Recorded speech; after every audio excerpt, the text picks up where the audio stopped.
대항하는 나라가 거기 있었는데 이 세 나라의 이 남유다 왕국이 둘러싸여 있는 거예요. 이게 꼭 뭐 같으냐면 대한민국이 옆에 중국, 또 반대편에 일본, 저 위로는 러시아, 그죠? 이 세 나라가 좀 센 나라가 아니에요. 세계에서 강대국 뽑으면은 5손가락 안에 다 들어가는 나라인데 그 중에 세 나라가 우리 옆에 딱 진치고 있는 거랑 비슷한 거예요. 그런데 이제 이 유다 왕국은 새로운 강대국으로 부상하는 이 바벨론이 말이에요. 점점점 힘이 세져가지고 그 일대 조그만 부족 국가들 다 이렇게 정복해서 점점 힘이 세지고 있는데 이 유다 왕국의 왕들이 이 바보같이 계속 어떻게 했냐면 이 바벨론에 반대하고 이집트, 점점 망해가고 있는 이 이집트라는 나라에 자꾸 기대가지고 어떻게 해보려고 그렇게 했다는 거예요. 그래서 유다 왕국의 마지막 왕이 3명인데 첫 번째가 여호와김, 그 다음에 두 번째가 여호와긴, 마지막 왕이 시드기야, 뭐 이런 왕이 있었어요. 근데 이 왕들이 하나같이 잘못된 외교 정책, 즉 이집트의 힘을 입어서 의지해서 바벨론에 대항하겠다, 그렇게 한 겁니다. 기원적 609년경에 당시 이 이집트와 바벨론이 양대 강국이었는데 두 나라가 붙어서 싸웠어요. 어디서 싸웠냐면 저 지도에 보면 위에 갈그미스라고 있죠. 저 갈그미스에서 이집트, 애굽의 군대와 바벨론의 군대가 그냥 대판 싸웠는데 누가 이겼어요? 바벨론이 이겼단 말이에요. 바벨론. 이 이후에 이집트는 두 번 다시 바벨론에 힘 한번 써보지 못했단 말이에요. 근데 그게 609년경이었는데 이런 일이 일어나고 나서도 유다 왕들은 뭐야? 이집트를 의지해서 바벨론에 대항하겠다, 그렇게 한 거예요. 열왕기하 24장 1절입니다. 열왕기하 24장 1절. 함께 읽어보겠습니다. 열왕기하 24장 1절 시작. 여호와김 시대에 바벨론 왕 느부갓네살이 올라오매 여호와김이 3년을 섬기다가 돌이켜 저를 배반하였더니, 처음에는 뭐 말 잘 듣고 이렇게 했는데 3년 있다가 어떻게 했대요? 바벨론 왕을 배반했대요. 그러니까 어떻게 됐냐? 역대하 36장 6절 시작. 바벨론 왕 느부갓네살이 올라와서 치고 저를 쇠사슬로 결박하여 바벨론으로 잡아가고. 이때 이미 유다 왕국이 바벨론에게 복속된 거예요. 왕이 잡혀가 버렸잖아요. 그랬는데도 이 여호와 이 김이 끌려간 뒤에 그 아들이 이제 여호와긴이라는 왕인데 18살 때 왕이 됐대요. 그런데 이 18살 된 왕이 그 신하들과 함께 또 어떻게 했냐면 친 이집트 정책이요. 반 바벨론. 이런 잘못된 외교 정책을 또 취한 거예요. 그러니까 어떻게 됐냐? 열왕기하 24장 6절. 열왕기하 24장 6절 시작. 여호와김이 그 열조와 함께 자매 그 아들 여호와긴이 대신하여 왕이 되니라. 애굽 왕이 다시는 그 나라에서 나오지 못하였으니 이는 바벨론 왕이 애굽 하수부터 유브라데 하수까지 애굽 왕에 속한 땅을 다 치하였습니다. 이 여호와긴 왕이 되었을 때는 이미 온 세상이 다 바벨론 왕의 영토가 됐는데 그런데도 또 대항하는 거예요. 바보같이. 그러니까 13절 시작. 저가 여호와 전에 모든 보물과 왕궁 보물을 집어내고 또 이스라엘 왕 솔로몬이 만든 것 그 여호와의 전에 금기명을 다 회파하였으니 여호와의 말씀과 같이 되었더라. 14절. 저가 또 예루살렘의 모든 백성과 모든 방백과 모든 용사 합 1만 명과 모든 공장과 대장장이를 사로잡아가며 빈천한 자 외에는 그 땅에 남은 자가 없더라. 결국 어떻게 됐냐? 그 아들 왕 때 또 그냥 두들겨 맞아가지고 이 성전에 또 왕궁의 모든 보물들 다 뺏기고 사람들 다 잡혀가고 난리가 난 거예요. 그 다음에 이제 시드기야 왕이 됐는데 이 사람이 이제 마지막 왕이에요. 끝까지 이 바보같이 잘못된 외교 정책 취했다면. 열왕기야 24장 18절 내려가시면 시작. 시드기야가 위에 나아갈 때 나이 21세라 예루살렘에서 11년을 치리하니라. 그 모친의 이름은 하무달이라. 림나 예레미야의 딸이라. 거기 20절로 내려가셔서 제일 마지막 부분만 읽으면 돼요. 네. 여호와께서 시작. 여호와께서 예루살렘과 유대를 진노하심이 저희를 그 앞에서 쫓아내실 때까지 이르더라. 시드기야가 바벨론 왕을 배반하니. 네. 이때 시드기야 왕은 자기와 자기 주변에 있는 그 조그만 나라들 이렇게 동맹을 맺어가지고 이집트와 함께 바벨론에 또 대항하라 그런 거예요. 그게 어떻게 됐느냐? 예레미야서 37장 5절 시작. 바로의 군대가 애굽에서 나오매 예루살렘을 에워쌌던 갈대인이 그 소문을 듣고 예루살렘에서 떠났더라. 여호와의 말씀이 선지자 예레미야에게 임하여 가라사대 이스라엘의 하나님 나 여호와가 이같이 말하노라. 너희를 보내어 내게 구하게 한 유다 왕에게 이르라. 너희를 도우려고 나왔던 바로의 군대는 자기 땅 애굽으로 돌아가겠고 갈대인이 다시 와서 이 성을 쳐서 취하여 불사르리라. 예. 그래서 시드기야 왕 때 이집트가 한번 마지막 이제 발악을 하는데 그때 시드기야 왕이 이집트 왕 쪽에 줄을 섰단 말이에요. 그래서 결국 어떻게 됐느냐? 또 예레미야서 52장 10절 보시면 시작. 바벨론 왕이 시드기야의 아들들을 그의 목전에서 죽이고 또 림다에서 유다의 모든 방백을 죽이며 11절 시드기야의 두 눈을 빼고 사슬로 결박하여 바벨론으로 끌어다가 그 죽는 날까지 오게 두었더라. 예, 그 시드기야 왕 자신이 처참한 그런 꼴을 당했어요. 그리고 예루살렘 성벽 그때 다 허물어지고 예루살렘 성전도 다 그냥 바벨론 군대가 다 무너뜨려 버리고, 그죠? 나라가 그냥 박살이 나고 끝장난 거예요. 끝장난 거예요. 이게 뭐냐? 예. 국제 정세를 오판한 이 친애국파 세력 때문에 유다 왕국이 그냥 끝장나 버린 거예요. 그러면 이 왕은 계속 바뀌는데 왜 이 왕들은 일관되게 이렇게 바벨론에 대항했느냐? 그 이유가 뭐냐면요. 이 유다 왕실 안에 또 유다의 그 왕의 신하들 중에 친애국파가 너무 강한 거예요, 이 사람들이. 그래서 하나님께서 오늘 아까 읽으신 본문 말씀인데 예레미야 선지자를 통해서 이렇게 경고하신 거예요. 내가 시올의 물을 마시려고 애굽길에 있으면 어찌 미뇨라고 할 때 이 시올이 뭐냐면 이집트의 나일강을 말하는 거예요. 너희가 나일강의 물을 마시려고 그 애굽길로 가고 있느냐? 이 바보 같은 놈들아. 예? 이집트에서 해방되어서 나왔는데 이제 이집트 밑에서 사대주의에 빠져서 너희가 파라오를 섬기면서 살라 그러느냐? 이렇게 하나님이 야단치시는 거예요.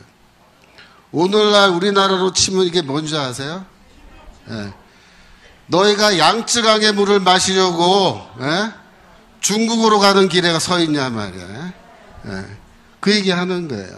그 당시에 이 친애국파 세력들이 얼만큼 웃기는 놈들이 있냐면 저기 예레미야서 42장 13절 시작. 그러나 만일 너희가 너희 하나님 여호와의 말씀을 순복지 아니하고 말하기를 우리는 이 땅에 거하지 아니하리라 하며 또 말하기를 우리는 전쟁도 보이지 아니하고 나팔 소리도 들리지 아니하며 신물의 핍절도 당치 않은 애굽 땅으로 결단코 들어가 거하리라 하면 잘못되리라. 이 친애굽파가 어느 정도냐면 우리는 차라리 이 땅 떠나서 저 애굽 땅에 가서 살면 좋겠다. 우린 거기서 살 거야. 살 거야. 예? 이런 사람들 뭐라 그래요? 뼛속까지 바보만데 뼛속까지 친애굽 세력, 줄여서 친굽 세력, 친애굽이니까 뼛속까지 친굽 세력이에요. 이런 사람들이 정치하면 어떻게 된다? 망한다. 여러분, 역사라는 게요, 흐름이 있어요. 그 흐름을 잘 봐야 돼. 애굽의 전성기가 끝났어요. 이 바벨론의 전성기가 시작됐단 말이야. 그러면 어떻게 해야 돼? 이 바벨론에 줄을 서야 돼요. 예.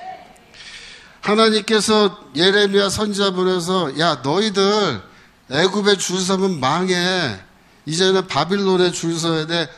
그렇게 얘기해 주는데도 이 바보 나카무라 쪼다 같은 예? 이 나카무라 쪼다는 우리 정광훈 목사님한테 이 저작권이 있는데 내가 저작권을 돈도 안 드리고 마음대로 써. 예? 이 나카무라 쪼다 같은 멍청한 친구파 말이야. 이 세상 돌아가는 거 모르는 이런 정치 지도자들과 이런 종교 지도자들이 나라를 어떻게 죽는 길로 끌고 가서 지가 무덤 파고 거기 지만 들어가서 죽으면 다행인데 온 백성들 다 끌고 가서 다 무덤 속에 처박아 넣는단 말이에요. 그래서 외교가 중요한 거예요. 외교에서 한번 삐끗하면 어떻게 되느냐. 이런 강대국에 둘러싸여 있는 나라는 외교 한번 삐끗하면 나라 망하고 백성들 다 죽고 박살이 나고 끝장나는 거예요. 우리나라가 항상 그랬단 말이에요.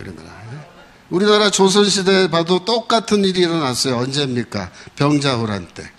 그 인조대왕 때. 그죠? 아시죠? 명나라가 기울고 이제 청나라가 이제 막 일어난단 말이에요. 그럼 어떻게 해야 돼? 아, 이거 지금 세상이 바뀌니까 이제 우리 조선은 청나라에 줄을 서는 게 이게 사는 길이구나. 그래야 되는데, 아, 이 인조대왕과 그 대신들이 끝까지 우리는 명나라다.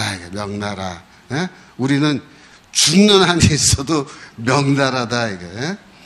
그래갖고 어떻게 됐어요? 그 병자호란 때 청나라 군대가 쳐들어와서 인조대왕이 거기 남한산성에서 항복하고 그 겨울에 그 땅바닥에 무릎 꿇고 앉아서 이 머리를 3번이나 예? 이렇게 땅바닥을 치면서 절을 하면서 항복했잖아요. 어차피 그렇게 될 거 왜 명나라에 줄을 서겠다고 이렇게 고집 피우냐 이게. 예? 이 마오쩌둥 나카무라 쪼다 같은 예. 썩은 동아줄을 잡으면 어떻게 된다? 예, 떨어져 죽는 거예요. 지금 중국은 뭐다? 이게 썩은 동아줄이란 말이에요. 지금 중국이. 지금은 우리를 살려주는 동아줄이 뭐냐? 미국이에요. 미국. 예, 미국. 그런데도 이 친중 세력들은 썩은 동아줄 한번 잡고 살아보겠다고 난리 치는 거예요. 여러분, 이게 뭐냐면 그저께 8월 15일 날 예? 우리 저기 시내에서 집회하던 그날 우리나라 언론에는 안 나왔지만 이게 뭐냐면 추미애를 단장으로 하는 예? 여당 국회의원 5명이 중국의 차헐 학회라는 거를 방문했는데 그 차헐 학회의 그 웹사이트에 저 사진이 떡하니 저기 2개 올라 있는 거예요. 예? 그 저기 앞에 사진 보세요. 앞에 사진 보면은 차헐 학회의 그 회장 예?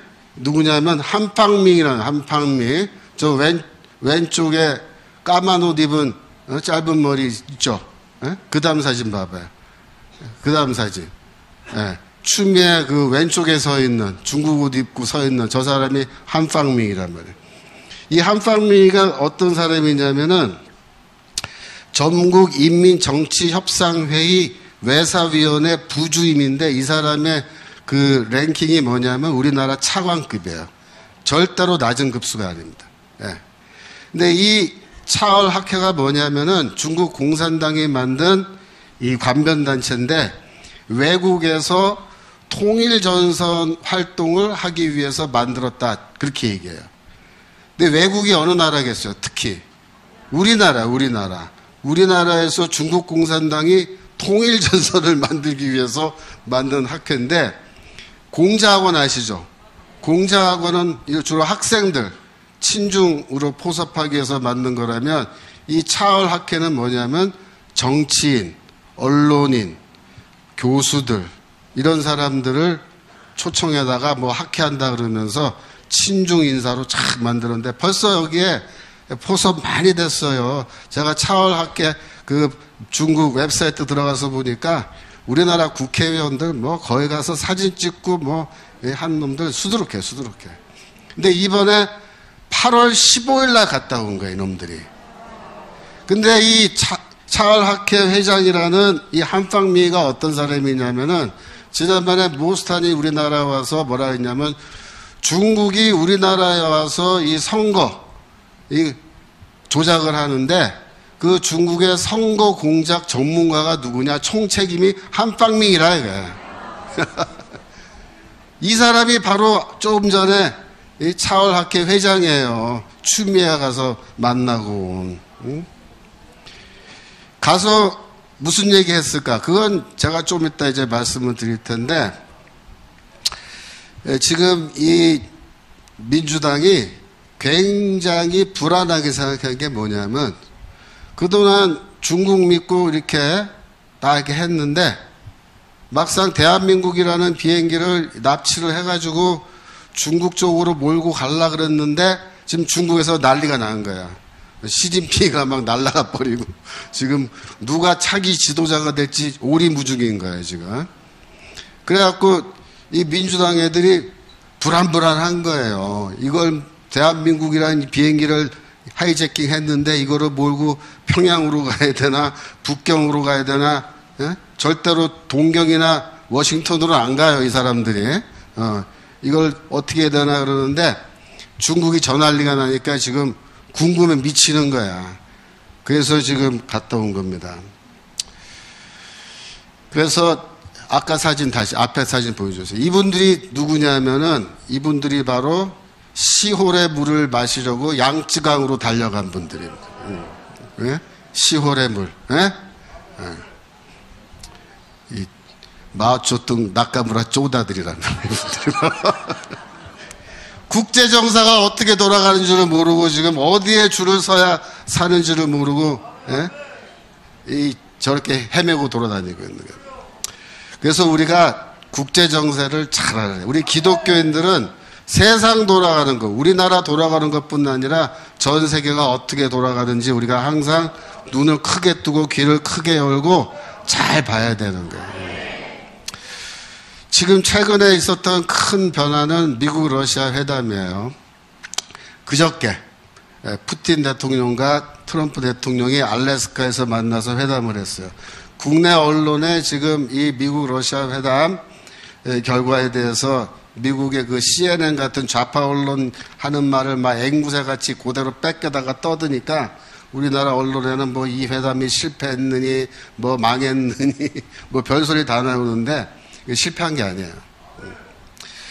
이 회담에서 트럼프는 푸틴에게 기본적으로 두 가지를 하는 거야. 하나는 당근, 하나는 몽둥이.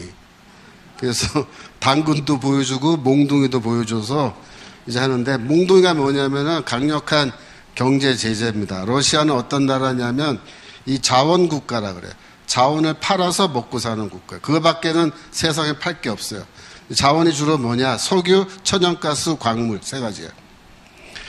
그런데 트럼프가 뭐라고 했냐면 러시아가 휴전 안 하면 50일 이내에 휴전 안 하면 러시아의 이런 물건을 사는 나라들한테도 100% 관세 폭탄 때린다. 막 그렇게 으름장 나왔죠.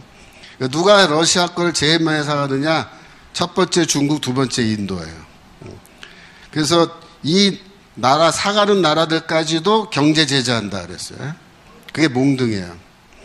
근데 이번에 회담 끝나고 났는데 트럼프가 뭐라 그랬냐면은 그 2차 제재를 안 해도 될 것 같다 그렇게 얘기했어요. 이게 무슨 말이냐면은 뭔가 회담에 성과가 있다 이러면 성과가 있다. 네, 그래서 우크라이나 전쟁을 끝나는 해결 방향이 어떻게 나왔냐면 휴전을 하느냐 하는데 휴전이 아니고 아예 종전한다 이거 종전. 어떻게 종전하냐면은 러시아는 뭘 원하냐면 우크라이나가 나토에 가입하면 안 된다 그거예요. 근데 우크라이나는 뭘 또 걱정하냐면 그럼 러시아가 또 쳐들어오면 어떡하냐 이거예요.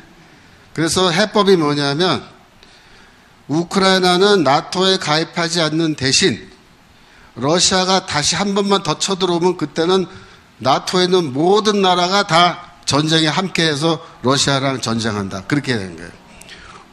그렇게 해서 나토 국가가 우크라이나가 침략받으면 방어해 주는 걸 조건으로 해서 종전할 수 있다. 지금 그렇게 얘기가 돌고 있어요. 이미 유럽연합의 지도자들하고 트럼프가 1시간 반 동안 다 이거 브리핑 끝났습니다. 근데 유럽 지도자들이 다 오케이 했어요. 대체로 다 오케이. 그래가지고 젤렌스키하고도 전화로 1시간 동안 트럼프가 통화했답니다. 그래서 다음 주 월요일, 내일이죠, 내일 젤렌스키가 비행기 타고 워싱턴으로 날아가요, 이제. 그래서 또 얘기하는데, 기사에는 나오지 않았습니다만은 이제 미국이 러시아에게 당근을 좀 줘야 돼요, 당근. 당근이 뭐겠어요? 첫 번째, 러시아에 가한 경제 제재 풀어주는 거.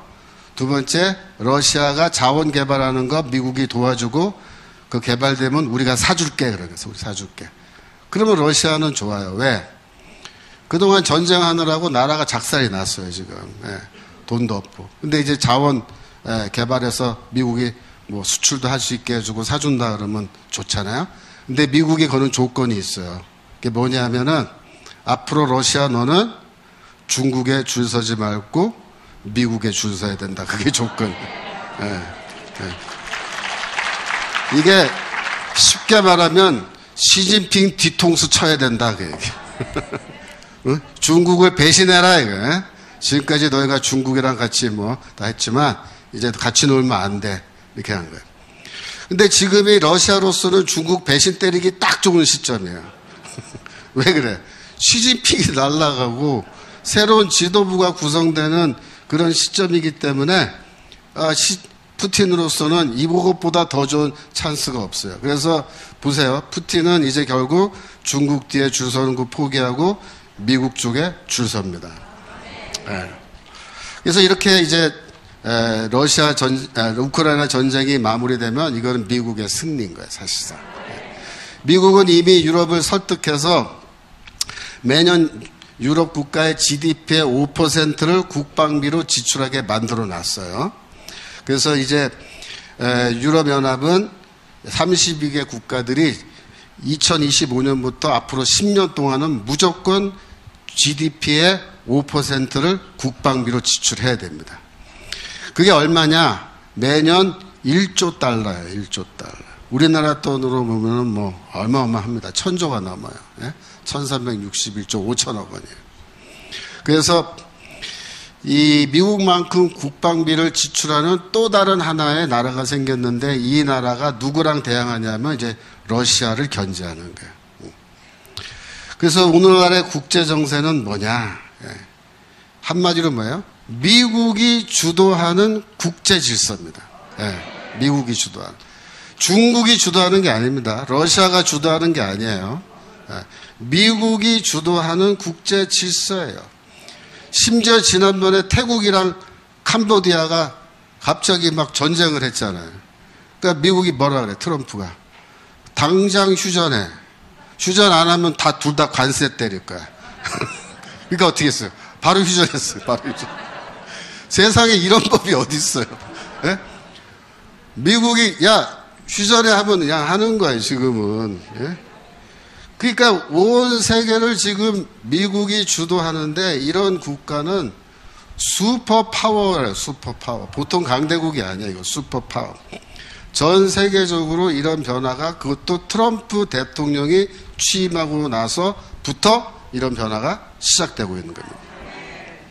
그래서 지금 미국이 주도하는 이 세계 질서가 이제 하나씩 잡혀져 가고 있는 거예요. 유럽도 잡혀져 가고 러시아도 잡혀져 가고 중동은 지난번에 끝났죠. 이란 한 방 얻어맞고 끝났고, 그죠? 그 다음에 이제 순서가 뭐 어디로 와야 돼요? 중국. 중국부터 먼저 손을 봐야 돼요. 그래야 한국 문제가 해결돼요. 그래서 미국은 왜 이렇게 트럼프가 우크라이나 전쟁 빨리 끝나려고 애쓰느냐? 그게 빨리 끝나야 이제 중국 문제를 다룰 수 있기 때문입니다. 중국은 지난 8월 4일부터 15일까지 어떤 일이 있었냐면은 북대하 회의라는 게 있었어요. 북대하 회의. 예. 그 파워포인트 넘겨주세요. 예. 그래서 이 북대하 회의가 뭐냐면 중국말로는 베이따이허 뭐 회의라 그래. 베이따이허 회의. 이게 8월 초부터 해서 그저께 15일경에 끝났어요. 근데 이 북대하 회의가 뭐냐면 중국 공산당의 원로들하고 그 다음에 공산당의 핵심 간부들만 모여서 1년에 한 번 비밀회의 하는 거예요. 비밀회의. 그 비밀회의에서 중요한 사안만 토론하는, 결정합니다. 그래서 중국의 그 정책 방향을 이렇게 잡아주는 회의인데, 이번 8월 초, 그러니까 그저께 끝났는데, 이 회의의 주제가 뭐냐면, 핵심이 뭐냐면, 이번 주제는 시진핑파와 반시진핑파가 여기서 한판 붙은 거예요. 예. 그래서 누가 이겼느냐? 반시진핑파가 지금 이긴 걸로 어제부터 뉴스가 나오기 시작했어요. 결국 시진핑이 이제 힘을 잃어버리는 그런 시점이 됐는데, 그래서 추미애가 15일 날 중국 간 거예요. 왜냐하면 15일 날 그 회의가 끝났기 때문에. 대체 어떻게 된 거냐? 우리는 시진핑이랑 그동안 이렇게 말 맞춰가면서 이렇게 해왔는데, 시진핑이가 이제 날아가고, 그럼 우리는 지금 어떻게 되냐? 우리 대한민국 민주당은 대체 그 다음은 누가 실권을 잡냐? 실권은 누가 잡고 또 그 사람은 앞으로 미국하고 어떤 관계를 맺을 거며, 그럼 우리는 어떻게 하길 기대하는 거냐? 그걸 막 물어보러 간 거예요. 그거 안 봐도 그거는 뭐 비디오예요, 비디오. 그래서 이번에 반시진핑파가 시진핑을 어떻게 제거하냐면요. 그게 리커창이라는 사람이 있었어요. 중국에. 리커창 총리가 있었는데, 이 사람이 중국 공산주의 청년단 출신의 가장 뛰어난 지도자였습니다. 나이도 젊었을 때부터 승승장구해서 잘 나가서 총리까지 올라갔는데, 원래 시진핑이 퇴진하면 리커창이 그 주석 자리를 물려받을 거다 그랬어요. 그 정도로 뛰어난 사람인데, 시진핑이 리커창을 총리에서 제거했어요. 잘라버리고, 그 다음에 어떻게 했냐면 가택연금이지, 가택연금. 자기 말 안 듣는다고, 시진핑이가. 그랬는데 23년도, 재작년이죠. 10월 달에 저 리커창이가 상해에 있는 동교 호텔이라는 그 호텔 수영장에서 수영을 하다가 심장마비로 죽었어요. 그래갖고 68세 죽었다고 뉴스가 나왔는데, 그때 죽자마자 가족들이 부검을 요구했는데 부검을 안 하고 강제로 화장해서 묻어버렸어요. 그래갖고 이런 사건이 있었는데, 최근에 어떤 일이 벌어졌냐면은 리커창이 죽은 거는 사고가 아니고 타살이었다 라는 것을 양심 선언하는 사람이 나온 거예요. 그러니까 누구냐면은 23년도 저 사람이 10월에 죽었는데 7월 달에 리커창을 암살하기 위해서 6명으로 구성된 특수팀이 구성됐다는 거예요. 특수팀이. 그게 23107 임무단 뭐 그런 거예요. 모르셔도 돼요. 하여튼 6명으로 된 그 그룹인데, 이놈들이 리커창을 암살하기 위해서 무려 42번이나 그 모의 시험을 하면서 암살 모의 시험을 한번 해본 거예요. 실행 계획을 짜서 42차례 연습을 하고, 그리고 가서 각각 6명의 임무를 다 나눠가지고 있었는데, 어떻게 죽였냐면 리커창이 수영장에서 수영할 때 그 맛있는 음료에다가 독국물을 탄 거예요. 이 독국물이 무색무취의 독국물인데 인민해방군에서 개발한 아주 특수한 약물인데, 그거를 마시면은 심근경색, 심장마비가 오는 거예요. 그래갖고 그거를 이제 몰래 음료수에 타놓고 지켜보고 있다가 이놈들이 그 물에 허우적대면서 이제 빠져 죽는 것도 다 봤다는 거예요, 이렇게. 그래서 다 죽은 다음에 건져가지고 어디로 데려갔냐면은 그 인근에 있는 한방병원으로 한방병원. 제대로 된 병원 있는데도 글로 안 가고 한방병원으로 옮겨놓고 나중에 그 심장 전문의들이 막 뛰어왔는데 그때는 이미 죽었어요. 예. 그래서 그 중에 6명 중에 1명이 양심선언을 한 거예요. 그래서 이게 지금 너무나 그 당시 정황을 구체적으로 말하고 있기 때문에 이게 사실일 가능성이 매우 높습니다. 그러면 누가 리커창을 죽이라고 했겠냐 말이야. 그런 거예요. 왜? 이거 한 나라의 수상인데 이 수상을 죽이라고 명령할 수 있는 사람이 시진핑밖에 없어요. 그러니까 결국 시진핑이 허락 없이는 이거 못 죽였을 건데 결국 지금 그게 다 전모가 드러나서 이게 증거가 있는데 이 시진핑이를 제거해야 되는데 반시진핑파에서는 이 제거하려면요 그냥 시진핑이가 경제 말아먹었으니까 제거합시다 이렇게는 안 돼요.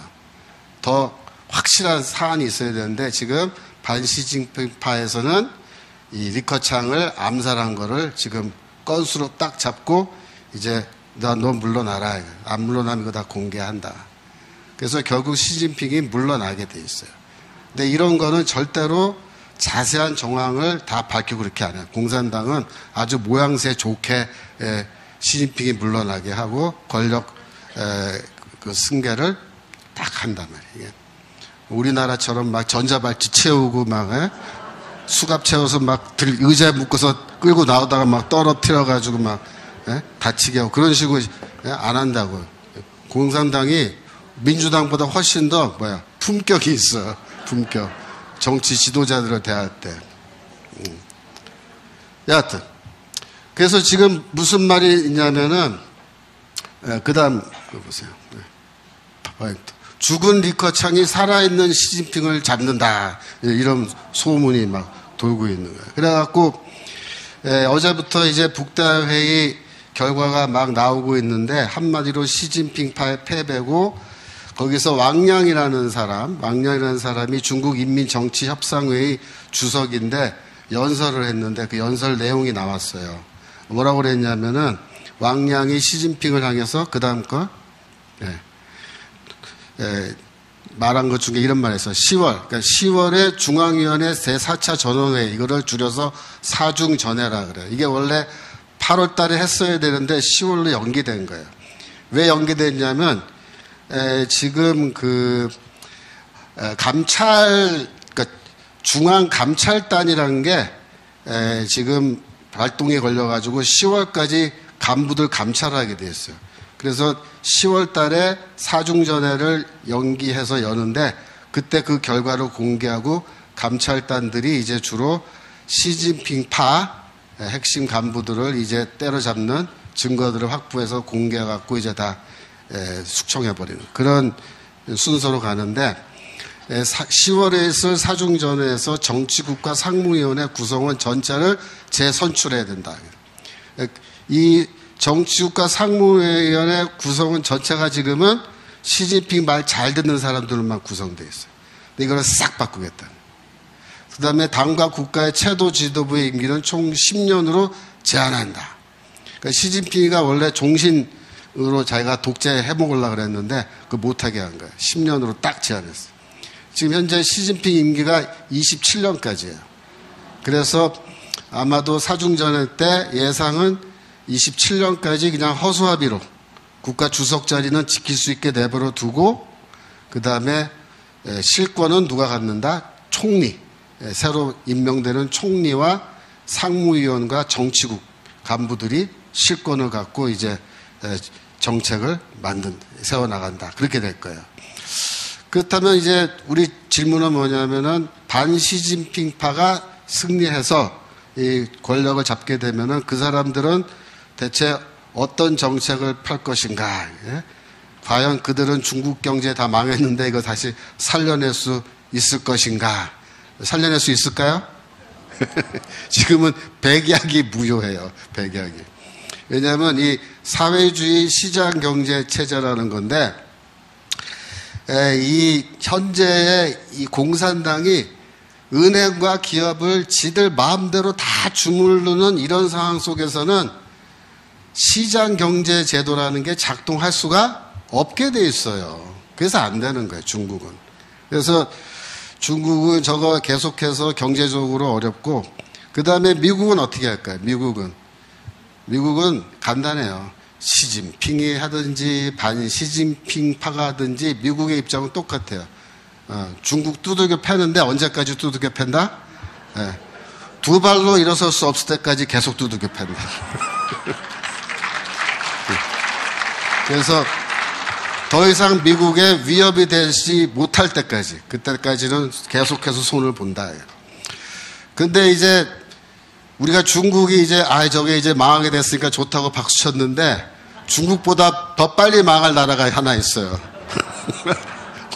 어느 나라? 우리나라가 지금 더 빨리 망하게 생겼어요. 지금 모양새가.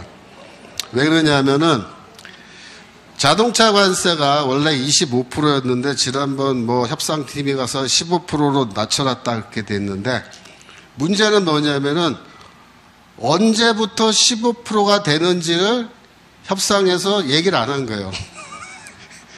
그러니까 이것들이 마오쩌둥 나카무라 쪼다 같은 것들이 그런 거를 확실하게 해놓고 해야 되는데 그냥 15% 하기로 했다. 언제부터? 모른다예요. 모른다. 지금까지 계속 25%입니다. 언제까지 25%냐?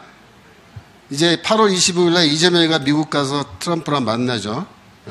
아마 그때 이제 날짜가 정해지든지 하는데, 문제는 뭐냐면 15%건 25%건 결국 이 자동차 문제는요, 현대건 기아건 뭐건 간에 결국 공장이 다 미국으로 가야 되는 거예요.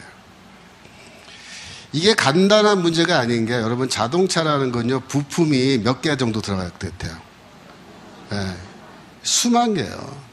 그래서 이 자동차라는 거는요, 부품이 많은데 현대 기아 차의 부품을 현대 기아 회사가 만드는 게 아니에요. 누가 만들어요? 그 밑에 있는 중소기업, 하청업체들이 만드는 거예요. 그러니까 결국 수백 개의 중소기업이 만든 부품을 납품받아서 조립은 어디서 한다? 현대 기아차 공장에서 조립만 하는 거예요. 그런데 이 조립 공장이 미국으로 가버리면 어떻게 돼요? 여기 있는 부품 회사들은. 네. 같이 따라가야 돼요. 안 망하려면. 원래 지금은 이 부품을 미국에 있는 기아 현대 자동차 공장이 있잖아요. 알라바마에. 우리나라의 부품 회사에서 그거를 수출하는 거예요. 그걸 보내주는 거예요. 근데 그동안에는 FTA 협정이 있기 때문에 관세가 얼마? 제로. 그러니까 관세 제로로 보내주니까 관세 제로로 받아서 조립하는 거야, 거기서. 그런데 앞으로 어떻게 되느냐. 이 부품 회사들도 미국으로 수출하면요, 이거 다 관세 내야 돼요. 그러면 그 가격에 받아서 조립하면 자동차 가격 올라가니까 팔려요, 안 팔려? 안 팔린다. 그럼 어떻게 해야 돼? 부품 회사도 다 미국으로 가야 돼요. 그러니까 현대 기아차라는 게 미국으로 가야 된다 이렇게 말할 때, 그러면 걔네들만 가면 되겠네가 아니고 관련해 있는 모든 부품 회사들도 다 같이 가야 되는 거예요. 그럼 어떻게 돼요?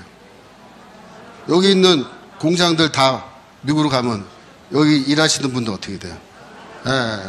다 집에서 그냥 노셔야 돼요. 노셔야 돼요. 앞으로 우리나라가, 여러분들이 이제 나도 기아 현대차 한 대 사야겠다 그러면 어떻게 사야 되냐면, 미국에서 만든 거 이제 수입해 들어오면 사셔야 돼요. 왜? 다 가고 없어요, 이제. 다 가고. 그러니까 자동차라는 그 물건이 부품이 많기 때문에 이게 한국 경제에 미치는 영향이 굉장히 크다라는 걸 여러분 아셔야 됩니다. 근데 거기다 이제 노란봉투법이 8월 21일, 이제 다음 주인가요? 국회 본회의에서 통과될 예정이에요.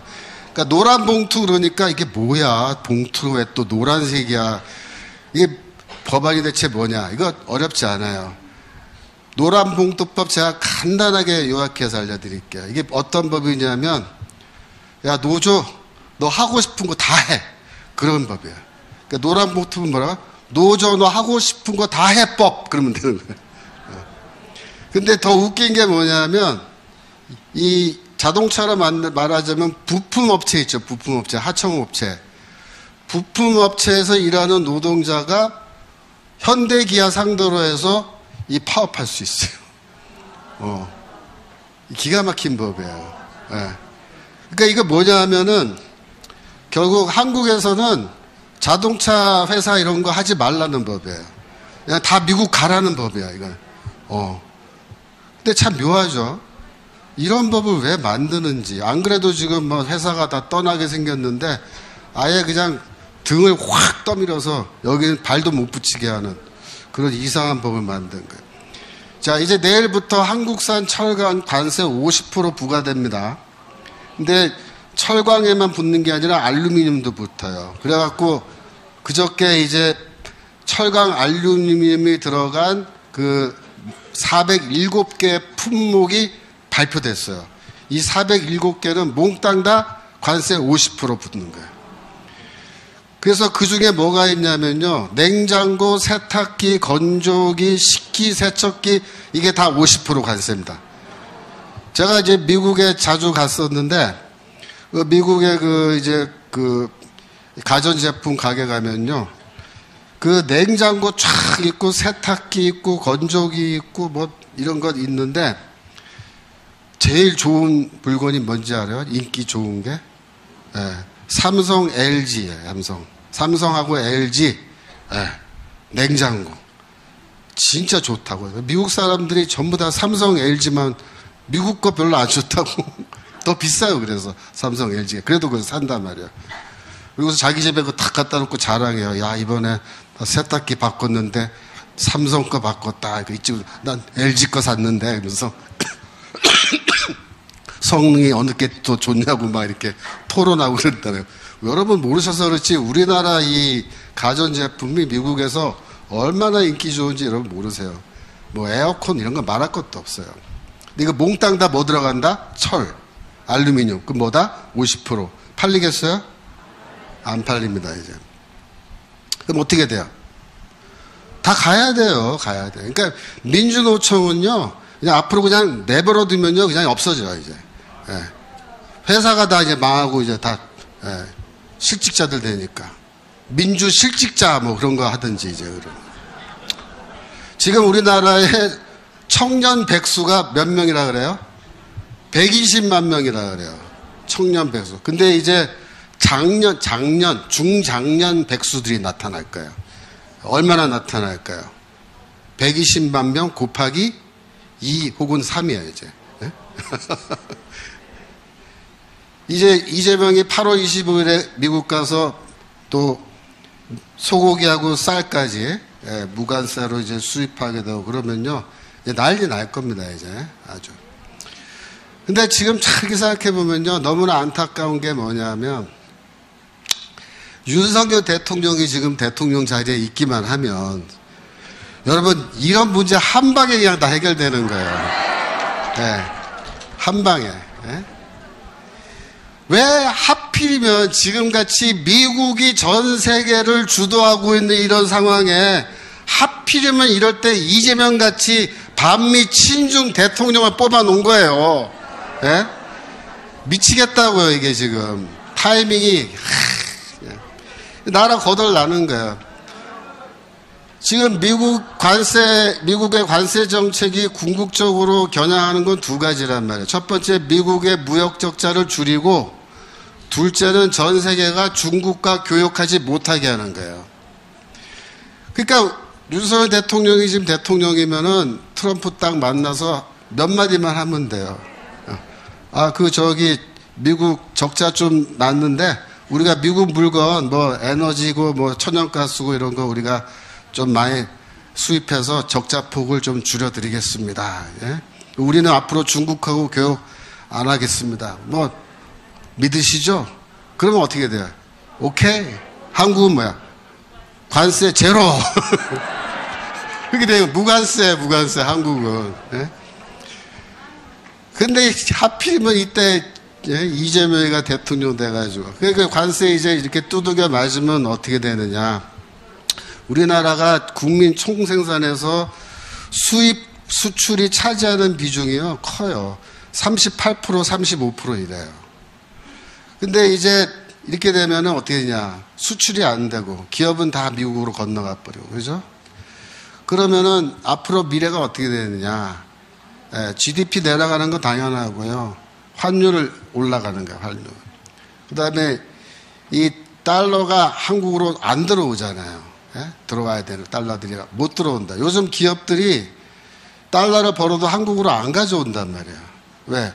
외국에 재투자해야 되기 때문에 원화로 안 바꾸고 외국 은행에 유치해 놓고 있는 거예요. 그러니까 달러가 안 들어온다고. 그러면 어떻게 되냐?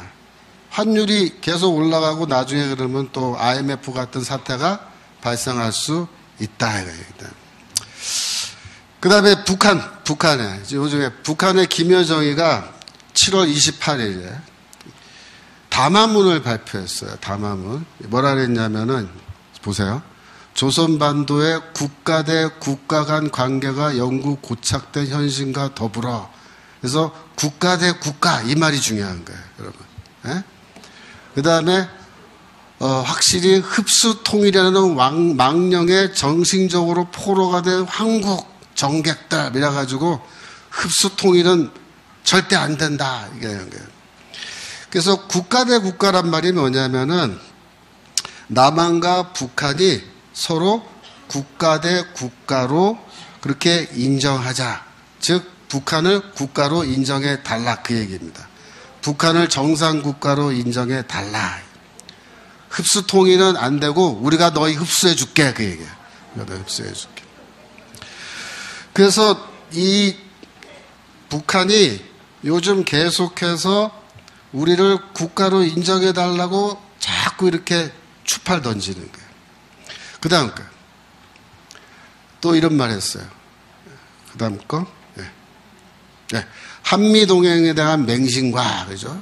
그러면서 저 밑에 보면은 대규모 합동 군사 훈련 연습의 연속적 강행. 이래가지고 뭐라 그러면 너희 우리랑 남북 대화하고 싶어? 이재명? 그러면 두 가지를 해야 돼, 내가. 첫 번째, 한미동맹 끝장내야 되고, 대규모 합동군사훈련, 이거 하지 마. 이거 두 개 안 하면 남북 대화할 수 있어. 이렇게 얘기한 거예요. 여기에 대해서 이재명이 지난 8.15 경축사에서 대답을 한 거예요. 뭐라고 대답했나 봅시다. 남과 북은 원수가 아닙니다. 서로의 체제를 존중하고 인정하되 그랬죠. 이게 뭔 말이야? 북한 체제를 인정한다는 게 무슨 뜻이야? 북한을 정상국가로 인정해주겠다 그 얘기입니다.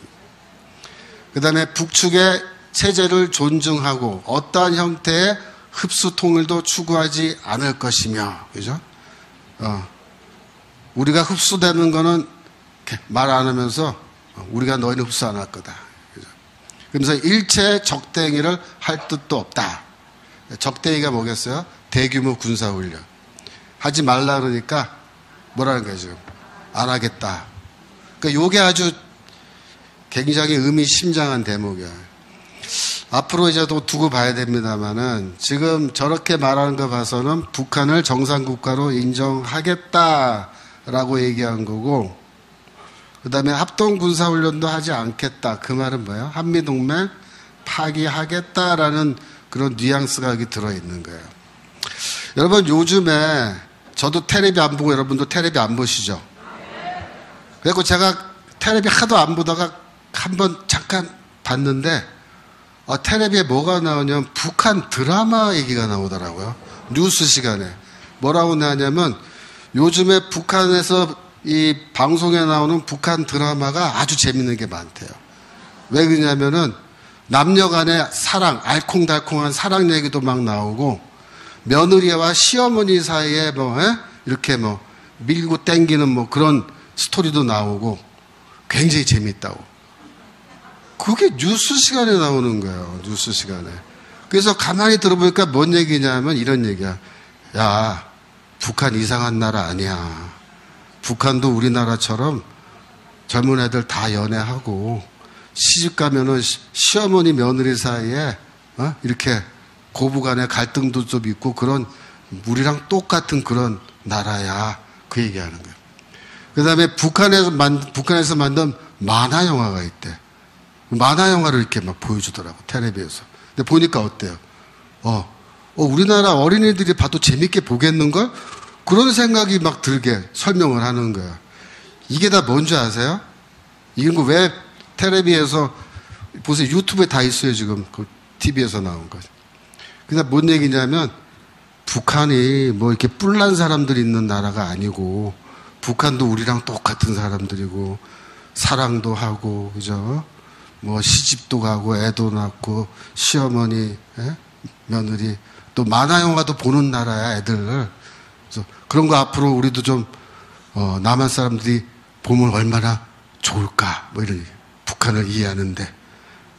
그래서 저는 그거 보면서, 이놈들이 지금 아예 마음을 먹었구나. 북한을 정상국가로 지금 인정하는 쪽으로 지금 이 국민들은 슬슬 이제, 그게 가스라이팅이야. 그게 가스라이팅. 딴 게 가스라이팅이 아니라. 그게 가스라이팅이잖아요. 온 국민들 상대로 지금.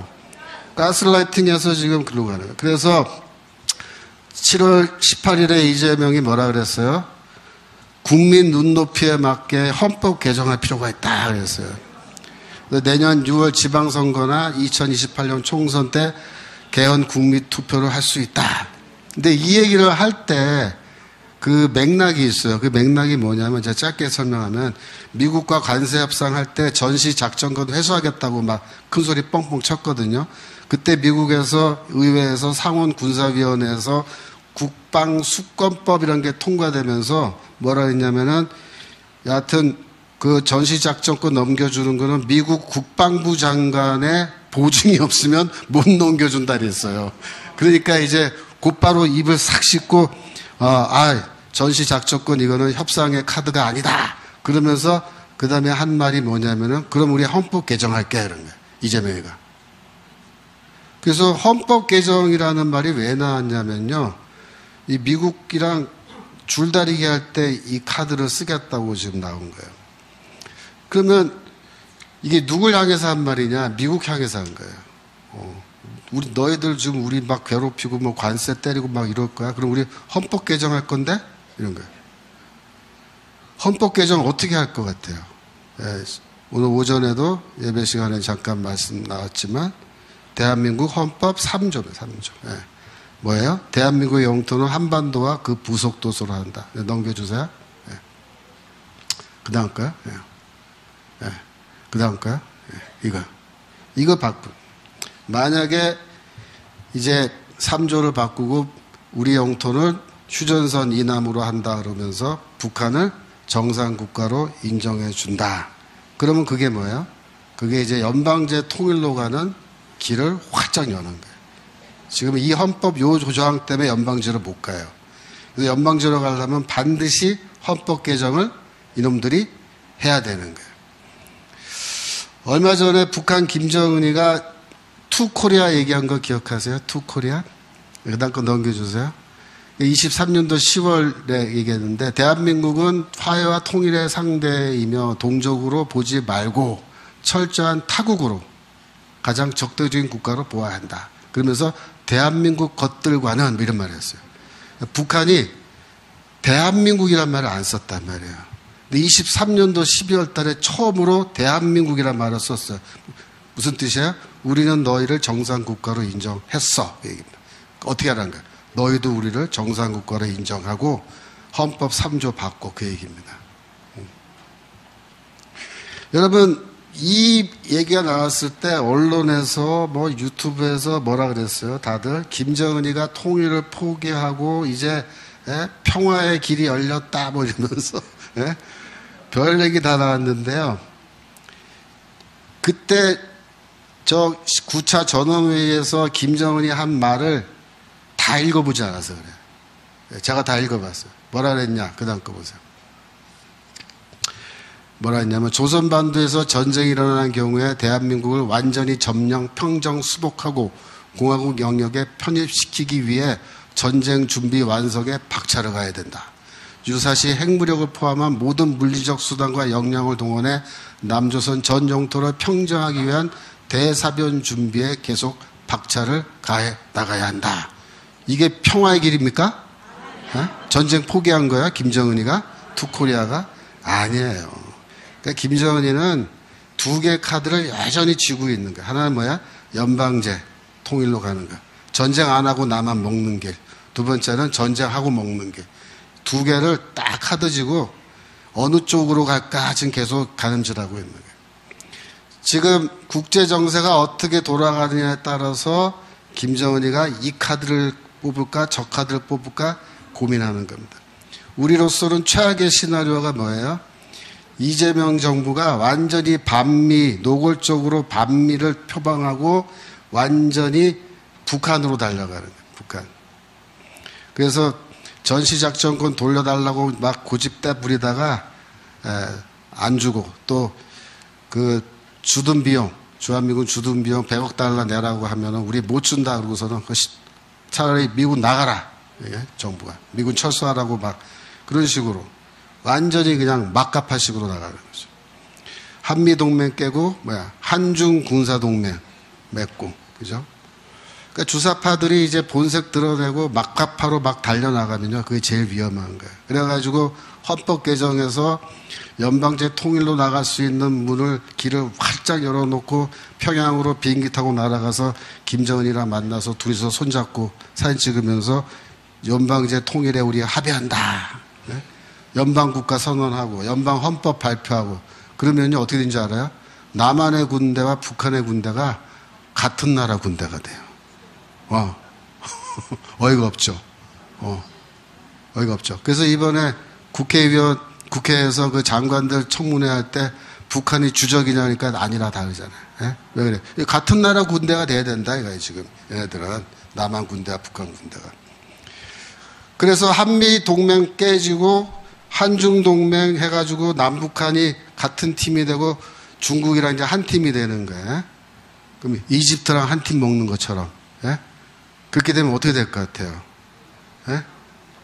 그러면 그때 전쟁이 나는 거예요. 여러분 전쟁은요 힘의 균형이 팽팽하게 맞춰져 있으면 전쟁 안 나요.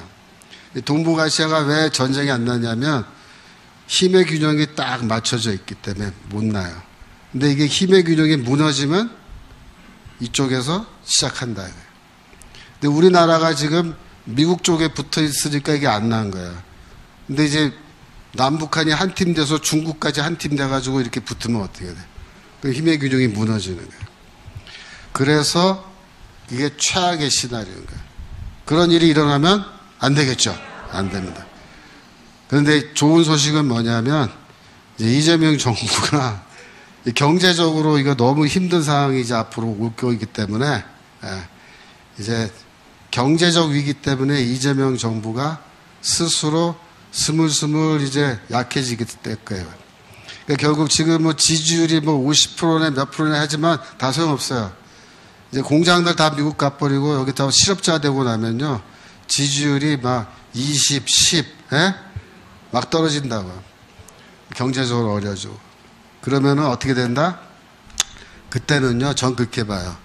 우리가 이재명을 끌어내리지 않아도 1번 찍은 분들이 일찍이들이 이재명이 멱살 잡고 끌어내리고 우리는 팝콘 먹으면서 구경하는 게 그게 최고예요, 최고.